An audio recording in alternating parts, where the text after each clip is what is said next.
Hello. In the last lecture, we have seen series LR circuit. Today, we are going to study series CR circuit. So basically, this is charging and discharging of a capacitor. In LR circuit, it was growth and decay of current. So when we talk about LR circuit, it is growth and decay of current in that circuit. But when we take series CR circuit, it is charging and discharging of a capacitor. So the basic circuit for charging of, so first we will see charging of a capacitor. For that the circuit is series combination of C and R, and there is a battery of EMF E which is connected to the series combination. Okay. Now a source of EMF E is connected across a series combination of a capacitor and a resistor. Let's see with the capacitance of the capacitor and R the resistance of the circuit. The circuit is switched on at time t equals to 0 and the capacitor will start getting charge. Suppose Q be the charge on the capacitor at any instant of time t, and the current I through the circuit at that instant is I equals to dq by dt, because we know that current is rate of flow of charge, so dq by dt. Now we know that potential difference across R, it is given by I into R. Value of I, it is dq by dt, so we can write R dq by dt. And potential difference across C, it is given by Q by C, because we know that C equals to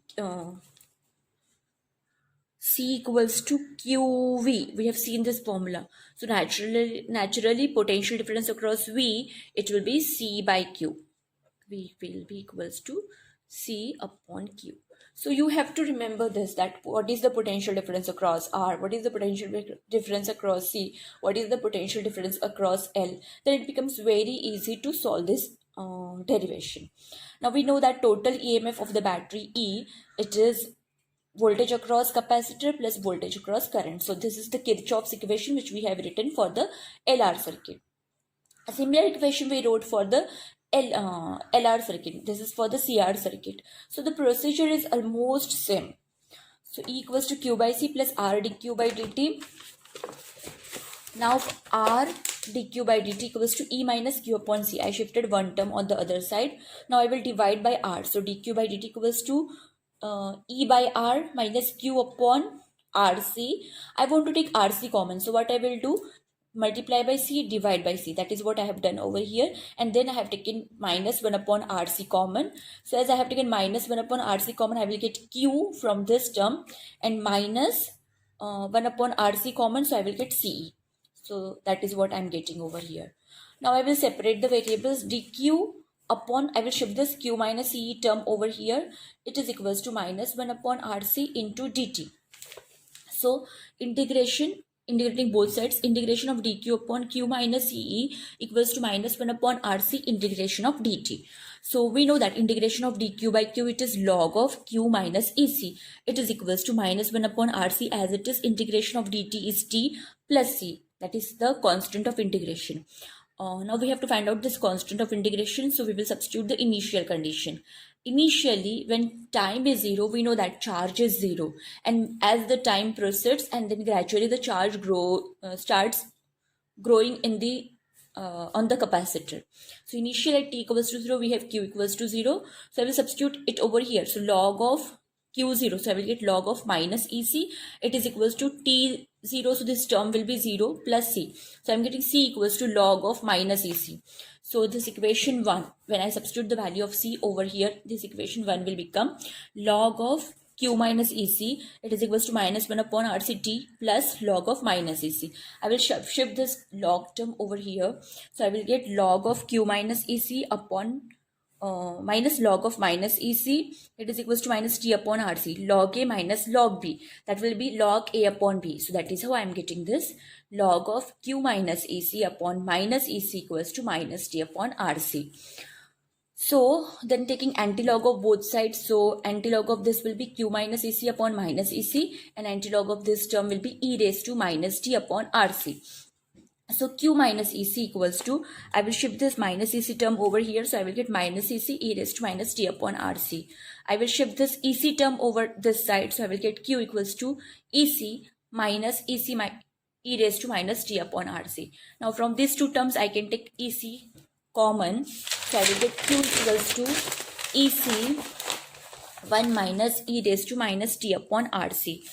The maximum value of Q is given by the formula EC, that is nothing but QM. So for this we will substitute QM. So we will get Q equals to QM 1 minus e raised to minus t upon, for RC we will substitute tau, because if you find out the dimensions of RC, it has dimensions of time. So for CR circuit, the time constant, it is RC.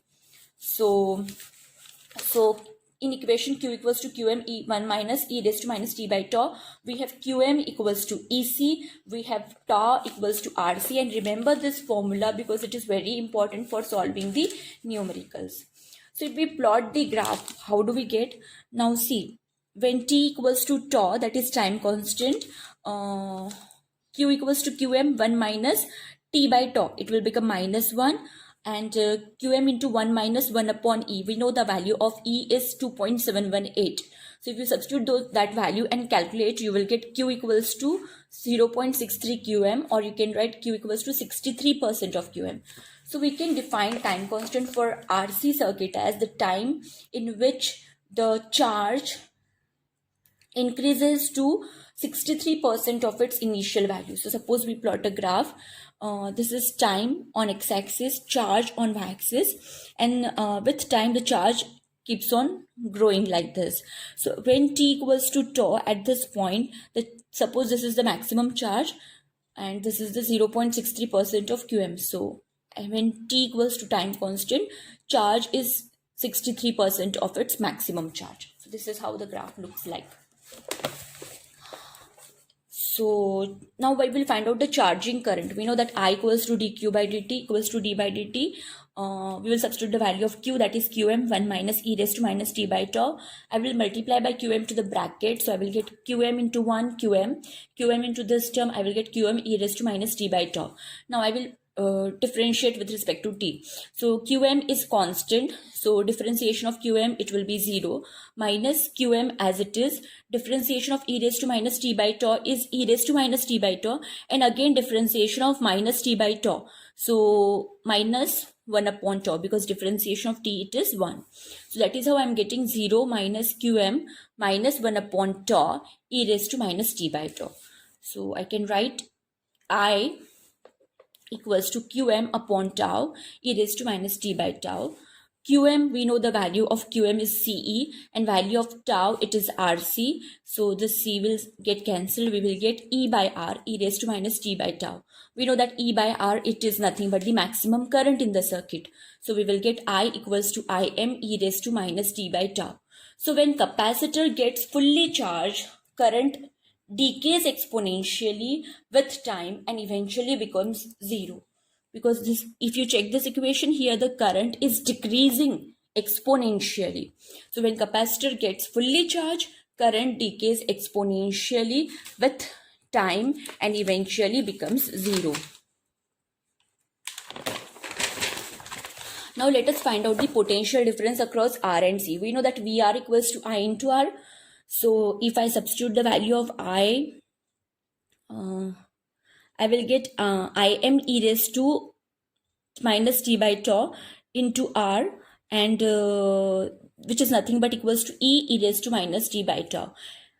So potential difference across C, if I find out, we know that Vc equals to Q by C. I will substitute the value of Q, that is Qm into 1 minus e raised to minus t by tau, and Qm by C, it is nothing but E. So E into 1 minus e raised to minus t by tau. So this is what these two equations I'm getting. One is voltage across resistance, one is voltage across capacitor. So we can see from this equation, voltage across capacitor is increasing while voltage across resistance decreases with time.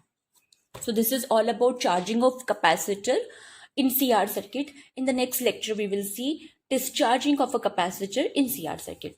Thank you.